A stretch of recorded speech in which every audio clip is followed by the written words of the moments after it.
Hey guys, No Threat here, just a control-S-ing little gamer, and today I want to talk about saving, or lack thereof. Have you guys ever played a linear narrative game which allows you to save throughout the game, but after a certain spot, it cuts you off and it says, no more saving, but you can still go around the whole entire map and do anything you want.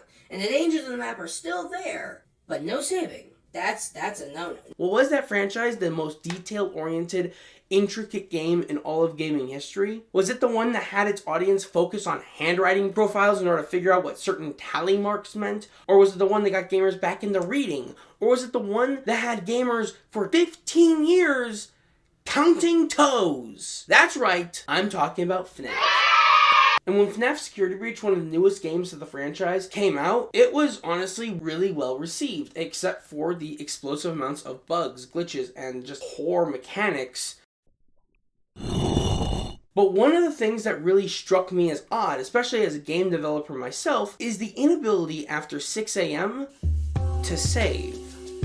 Now that's a weird inclusion. Now this feature's been on my mind for quite some time now. I just didn't have the information or the data to be able to say what it could mean. There was nothing that could concretely tell me what was going on. And I started planning for a D&D campaign, and everything became so much clearer.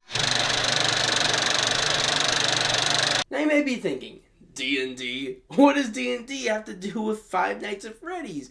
Nothing. Absolutely nothing. Turn off this video if you actually thought that was what's happening here. I kid. Do not turn off the video. Please do not turn off the video. Traditionally, D&D is produced as medieval. It's produced as high fantasy. And at the current point in time, modern FNAF is taking a trip onto sci-fi through AI and glitch bunnies and time-traveling ball pits. Well, it's not so much the locations or the monsters or the objects in D&D. As much as I would love a Baldur's Gate or a Tiamat reference in Five Nights at Freddy's, it's none of those things that actually helped me tie these things together. But it was the storytelling implements that actually let me figure this out. This is why I employ a term called playing the DM. Playing the DM is essentially a literary device that insinuates when a smaller thing is happening in the background that the audience has no idea about, and it leads into this overarching narrative that we only get to see a certain part of. But all this other stuff has been happening in the background, and we saw maybe bits and pieces, but we didn't know that they were related. Steel Wool has been playing the DM, and we, their NPCs, we are their adventuring party. They're leading us to their BBEG. Now the question is, who really could that be? Because honestly, there are like 5 people who it could be. It's like, it could be the Mimic. It could be Baby. What if it's Scrap Baby? Has anyone ever considered why Ballora is in Help Wanted, but no one else is? Who could it be? And the 4 NPCs that we've actually met don't help us too much, because one is a robot, one could be a robot, one just was never human, and then one is a little girl and she doesn't know what's going on either. So I think we're all clearly lost here. But I digress, because D&D is not what this video is about. This video is about why we couldn't save in Security Breach. So let's get back to that. I believe the reason we couldn't save in Security Breach is because Steel Wool has been setting up their first BBEG for a while now, and that is the Mimic. I believe full-heartedly that the Mimic is supposed to be our introduction into Steel Wool's villain crafting campaign. I think that we're looking at the first of probably many, because I don't believe the Mimic is the end game here. There's a lot that hasn't been answered, and with the fact that the Mimic never hasn't shown up in Help Wanted, there's just a lot of oddities to this concept that the Mimic is the final boss. The Mimic is the end of everything. But how do I know? How do I know that the Security Breach save feature was related to the Mimic at all? Well, I could go with the easy answer, but seeing as this is a theory video and I have a whiteboard here that has so much information on it, I'm going to go with the long answer. So strap in your seatbelts, because there's more. Thanks to the most recent video from my hopefully soon to be very good friend FNAF John, we understand now the timeline between the 3 newest games, Security Breach, Ruin, and Help Wanted 2. To summarize John's point on the timeline, in FNAF Help Wanted 2, we see the mask that Roxy puts on and we see her wear in Ruin. We also see the animatronics post Security Breach in their ruined state. So therefore, it has to be in the middle of those two. I do recommend that you go watch my hopefully soon to be very good friend FNAF John's video, because it's really, really good. It's a really good video, and I only used it for this little bit. Why did I say that? He's so much bigger than I am. I'm not giving him any audience. I might give him one guy, but that's even iffy. Why am I? No. Oh my god. Either way, let's talk about what this tells us. We know that Security Breach and Help Wanted 2 come before Ruin. Ruin is the first time we actually see the Mimic. But what does this have to do with our theory at all? Why are we mentioning the other 2 games if Security Breach is the only one where you can't save? Well, because the other 2 games help with this whole timeline thing.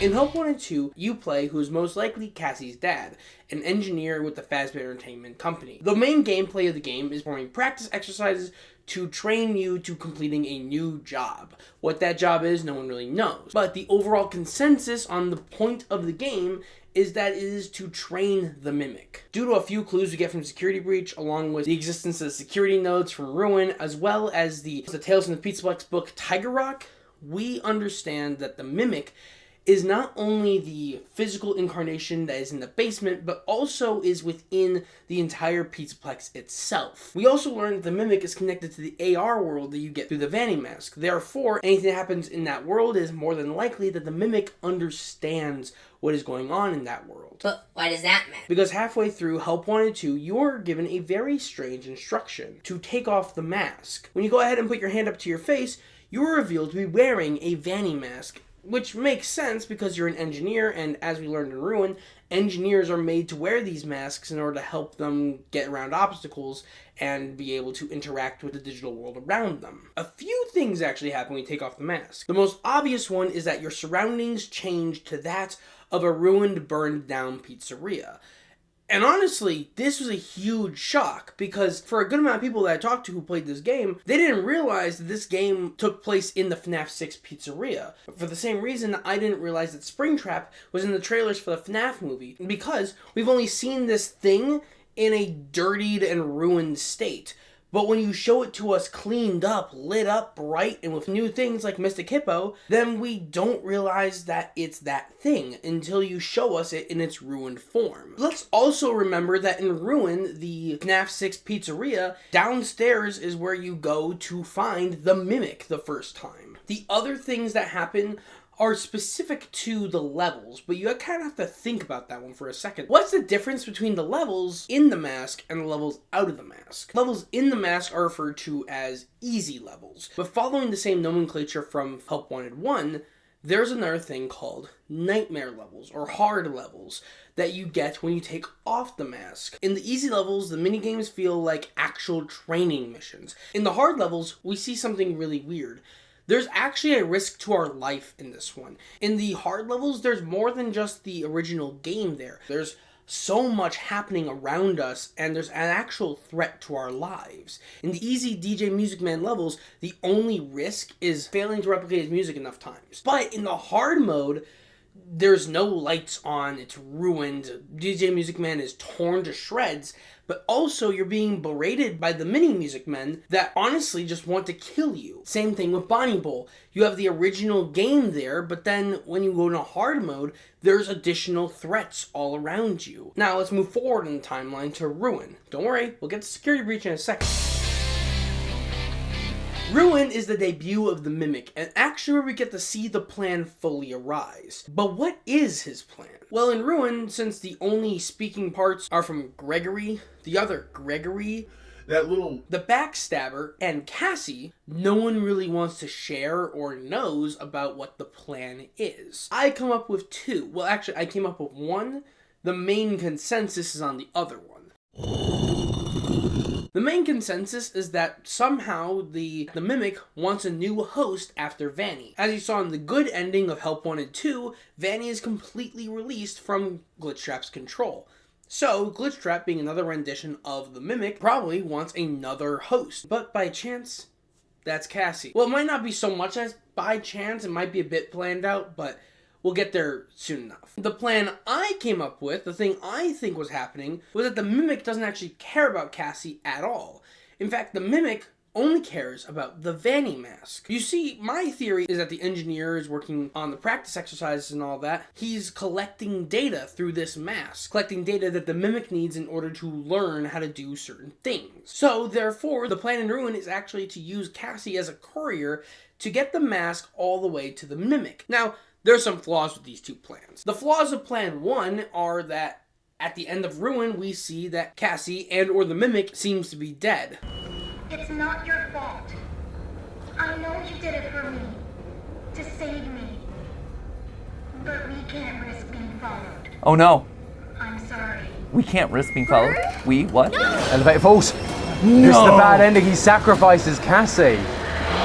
What a jerk! So, that's a big one. The flaw with plan number 2 kind of disregards the idea that came from Tiger Rock and a few details from Security Breach that the Mimic is part of the Pizzaplex itself. Both of the plans I think work pretty well, have some major flaws to them. The more I think on this, the more Plan 2 actually works with my other theory that I released, where I said that Afton is a good parallel for Edwin, and at the end I gave a little narrative about how Afton was afraid of his creation, the Mimic. Well, this kind of ties in really well to the other contestant for the BBEG that we see in Help Wanted 2, Baby. In Help Wanted 2, Baby is the main threat against us with the Scrap Baby first aid mission, with the plush babies coming up all around us, and the job interview security room level. In all of these instances, Baby has some control over the threat on your life. And I think that's because she's doing one of two things. One, she's doing the thing that Michael was doing where he was trying to reverse his father's wrongs by going ahead and trying to stop the Mimic from obtaining the mask, or by killing you, so in that way the mask can never get out to the Mimic. Or 2, Baby, otherwise known as Elizabeth Afton, is trying to continue her father's work by trying to prevent the Mimic, the thing that he was so afraid of that he created the security system Mixus to stop anyone from activating the Mimic, by trying to make sure that the Mimic can't get the information that it requires. This would explain a lot and tie really well in my last theory. So honestly, I'm willing to accept plan number 2 as being a canon plan. What do you guys think on that one? I'm open to suggestions. But now we move on to the last leg of our race, Security Breach. The beginning of all of this and the centerpiece of why we couldn't save in this specific game. We all know that although she's not represented very well, Vanny is the main Security Breach antagonist. But who really is Vanny? We happen to know about Vanny for a while now, from Help Wanted 1. At the end of the Curse of Dreadbear DLC, we find she was known as a reluctant follower. Throughout the events of FNAF VR 1 and FNAF AR Special Delivery, we learn that Vanessa not only is a reluctant follower, but is slowly starting to gain control / lose control at certain points in time. We understand that Vanessa and Vanny are kind of in a war against each other, and Glitchtrap is aware of that. Now, just like any other boss, Glitchtrap, aka the Mimic, wants to keep an eye on his reluctant employees. Well, how do you do that? Without people noticing. It's not like anytime Vanny pops up, they can just have a purple and yellow bunny hopping around the set. No. They have to do it secretly. But what if I were to tell you, that's what the save stations were? Have you ever noticed that whenever there's a major Vanny sighting, there's a save station right there? In fact, the placement of save stations, or even the existence of them, are kind of weird for this type of game. In this type of game, this linear narrative type of game, checkpoints would have worked a lot better. All you have to do is reach a certain point and it saves automatically. It's not like you're doing a multi-save file game like a Lego game, or you're doing a limited save style game like Resident Evil. No, you're just letting them save their position. So wouldn't a checkpoint also do that? If you don't want them to be able to interact with checkpoints, then you just turn checkpoints off the same way you would turn save stations off. In realism, the save stations don't need to be visible at all.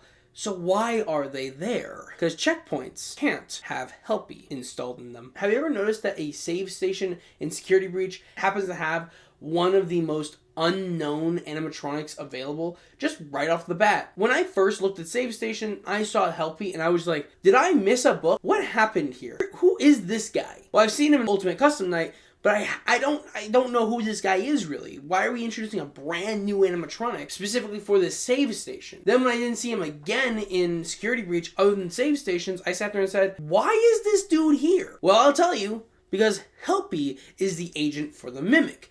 Helpy is there to keep an eye on Vanny. Helpy is the thing that is telling us that the Mimic is involved in the save station somehow. You see, we know that Helpy is related to the Mimic because of the good ending in Help Wanted 2. In Help Wanted 2, the good ending is freeing Vanny completely. But when you go back into the game after completing that ending, Helpy, who's usually on this screen, is no longer there, replaced by an advertisement that says, the cheese is so real. Because of the fact that Glitchtrap is no longer inside of Vanny, Helpy goes away. And we know that Helpy is connected to the Mimic because of Ruin as well. So it's kind of odd that he's also connected to these save stations, and that doesn't mean anything. But it does. During the events of Security Breach, the Mimic has a plan, has a brand new alternative goal. The Mimic knows that Vanessa is hit or miss, on the fence when it comes to being controlled or not. So they need a brand new compatriot. They need a brand new person. This is where Plan 1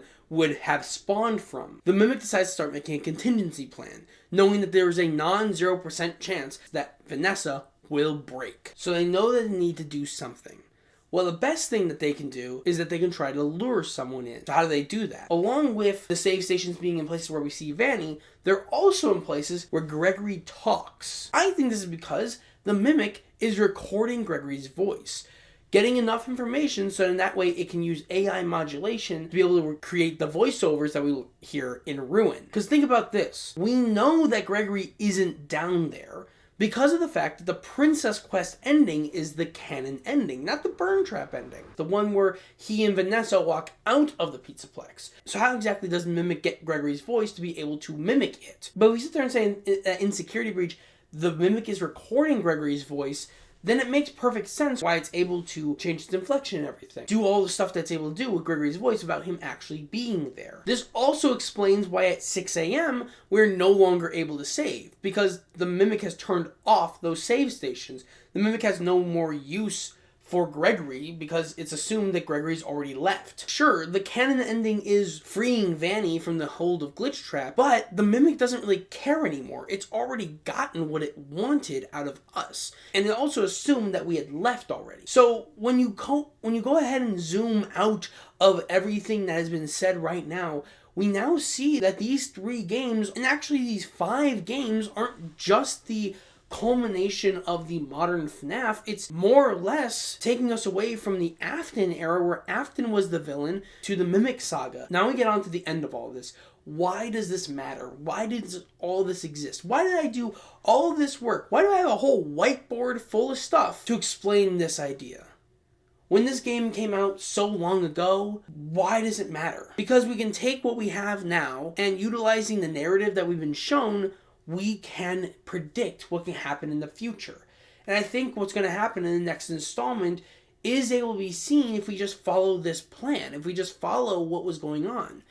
With the 2 plans that I have listed in this video, either getting a new human host or getting the data from the mask, we're going to see one of 2 things. One, Cassie or the Mimic won't be dead. We're going to end up seeing Cassie do some Among Us imposter stuff, some sabotaging. What we might see is either us playing Cassie doing some more evil stuff, or we're going to see us playing a character being led by Cassie, sabotaging us along the way, the same way that Helpy did in Ruin. And if the plan that's coming to fruition is plan number 2, the one where the Mimic needs to get his hands on the mask, then that means that we're more than likely going to be seeing the Mimic do a lot more in the next installation. But what could these things be? What information is it gaining off the mask? Well, I'm going to tell you right now, it's not doing first aid on anything. And it's definitely not going to be busting out some tunes. What realistically I am seeing is that these were very cleverly hidden basic motor skills and basic brain functionality. These weren't all that hard puzzles, except when you get into hard mode where the Mimic wasn't learning from them. For example, the first aid minigame, that was to show the Mimic maintenance and being able to do more than one thing with each hand. We move on to DJ Music Man. Instead of busting out music, it's a memory game. It's there to train its short-term memory and be able to help it understand, hey, this picture, You have to remember that and recreate it. The scarier ones are the things that happen in the system location file, such as the Ballora game, where it now knows how to sneak around and not be heard. That actually makes me feel like the next game is going to be very, very stealth-based. Or it's going to be very, very much more akin to a horror game, like where you really have to be paying attention to the darkness around you, because that's where the monster is going to lie. If they're going to make it a culmination of this monster, if they're going to make it so that the next game is going to release this monster. But I don't think it is. I don't really think it is. I think one of the future titles will have that. I think we're going to have a bit more build up before we get to the point where we have to fight the Mimic. All in all, I'm glad you guys joined me on this theory. I hope that this theory was as convincing to you guys as it was to me. Please make sure to hit that like and subscribe button if you want to hear more of these theories or even just see more of my content in the future. I'm really trying to grow, and I think these are a great avenue to start going into.